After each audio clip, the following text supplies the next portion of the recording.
Hi everyone and welcome back. For those of you who are new here, hi, I'm Bethany.veugen and this is Toxic Tuesday. It is a series where we talk about a particular toxic plant that you may or may not have in your backyard and we learn a little bit more about it. For today's video, we are looking at a plant that is considered to contain one of the most dangerous naturally occurring toxins in the world. I am talking, of course, of Ricinus.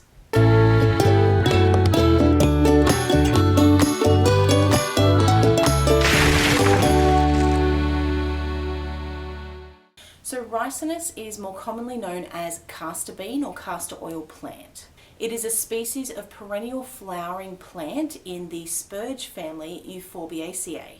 Interestingly, castor bean actually reproduces with a mixed pollination system.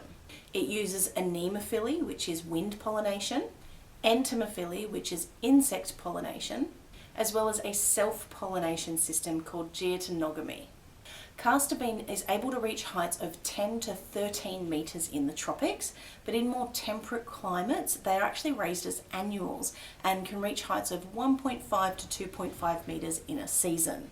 It has giant, glossy 12 palmate leaves or fan-like leaves that for some varieties start off as a dark reddish purple or bronze when young and develop into a deeper, richer green when mature. The flowers are produced in dense inflorescences at the tops of the stems. There are numerous male flowers that are a yellowish green in colour with prominent creamy stamens, whereas the female flowers are fewer in number and have prominent red stigmas, and they are located within the immature spiny capsules at the tips of the spikes. The fruit is a spiny greenish to reddish purple capsule containing a large, shiny, bean-like seed. The fruits are often removed before they mature due to the high concentration of ricin. Castor bean is indigenous to the southeastern Mediterranean basin, Eastern Africa, and India. It is, however, widespread through tropical regions and wildly grown elsewhere as an ornamental plant. The plants are chiefly cultivated in India, China and Brazil, largely as the source of castor oil, which is used in production for synthetic resins, plastics, fibres, paints, varnishes, and various chemicals including dyeing oils and plasticizers, which is a substance that is added to a material to make it softer and more flexible. Castor oil and its derivatives are used in cosmetics, hair oils, embalming fluids, printing inks, soaps, lubricants, greases and hydraulic fluids, dyeing aids, and textile finishing materials. Turkey red oil, which is a dyeing agent, is actually produced by the reaction of castor oil with sulfuric acid. So as I said before, castor bean, raw castor bean, contains the toxin ricin. Ricin was discovered in 1888 by German scientist Peter Hermann Stillmark and is one of the most toxic natural substances known. It is estimated to be 6,000 times more poisonous than cyanide and 12,000 times more poisonous than rattlesnake venom. Ricin is extracted from the castor seed in a similar way that cyanide is extracted from almonds. And yes, there is cyanide in almonds. Purified ricin occurs in the form of a soluble white powder that is extracted from castor seeds or from the waste material produced when creating castor oil. Purified ricin can enter the body through ingestion, inhalation, or injection. Early symptoms of poisoning following ingestion include burning of the mouth and throat, abdominal pain, bloody diarrhea and vomiting, which can lead to dehydration, and in severe cases can be followed by hallucinations, seizures, and liver and renal failure within 72 hours. If inhaled, symptoms can include difficulty breathing, tightness of the chest, cough, and nausea. Severe poisoning by inhalation can cause fluid to build up in the lungs and respiratory failure, which can lead to death within 36 to 72 hours. If ricin is injected, it actually causes the red blood cells to clump together, which then leads to the destruction of the red blood cells and creates symptoms similar to that of ingestion. Very small doses of ricin can be lethal if injected or inhaled, because these routes of exposure actually lead directly to the bloodstream, which results in its rapid distribution throughout the body. Castor bean is also extremely allergenic, with an Opals rating of 10 out of 10. Now, Opals is the Ogren Plant Allergy Scale. It's an allergy rating system for plants that measures the potential of a plant to cause allergic reactions in people. Castor bean is also a strong trigger for asthma, and allergies are commonplace and severe around the plant. Castor bean produces abundant amounts of very, very light pollen that easily becomes airborne and can be breathed into the lungs.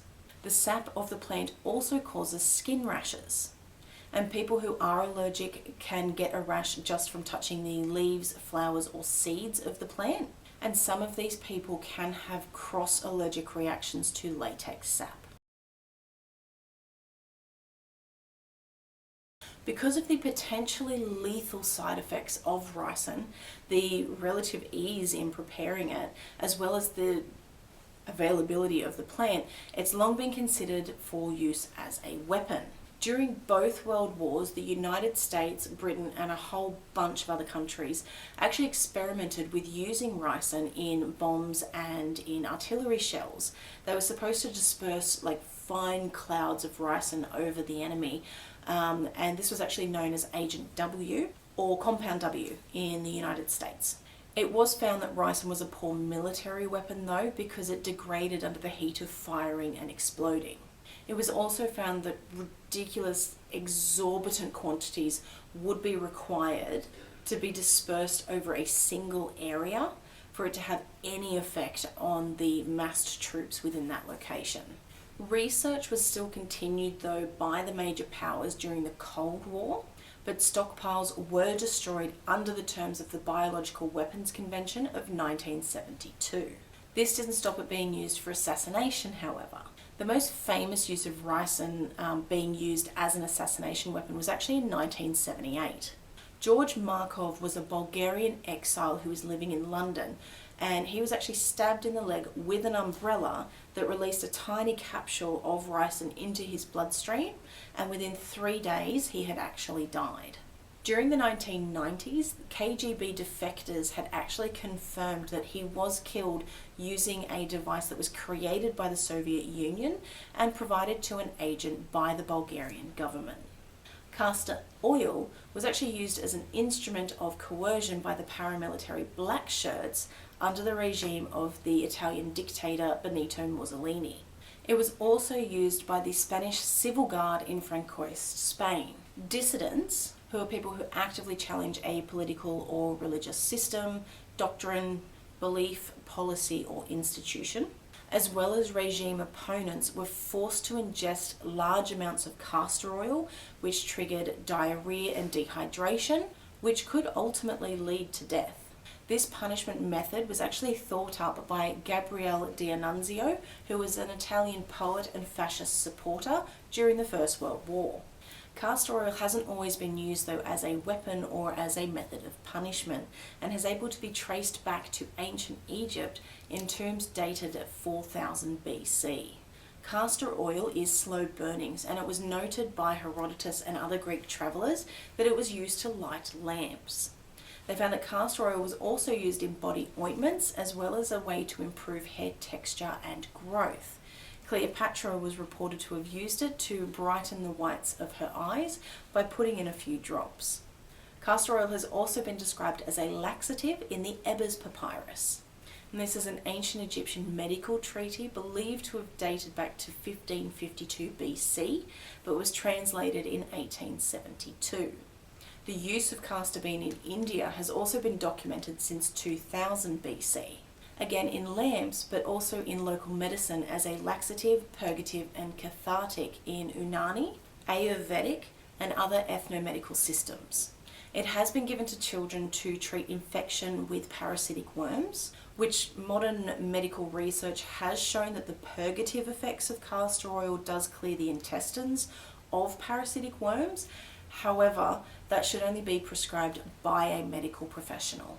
Another interesting fact about the castor bean plant is that the honey made from its flowers is actually considered to be one of the most exquisite honeys made from a toxic plant. There are 3 categories of plants that are associated with toxic honey. The first are plants whose pollen or nectar will actually kill the bee before it's able to create honey, such as loco weed. The second is plants whose nectar is completely harmless to bees, but when it's transformed into honey becomes toxic or psychoactive to humans, which includes oleander and brugmansia. And the third is known poisonous plants that are completely harmless to bees, but when they take the pollen and turn it into honey, actually create this amazing, delicious tasting honey, and castor bean is one of those plants. And that is today's video on Ricinus. Leave me a comment down below if you learned something new or what your thoughts were, or if there's something that you'd like to add. I thought I pulled some of the more interesting facts, historically at least anyway, about Ricinus, but if you've got something that you would like to add, I'd love to hear it down below. And while you're there, don't forget to like and subscribe, as it really does help me out. But thank you very much for watching, guys, and I will see you all on the next video. Stay safe and keep on learning. Bye.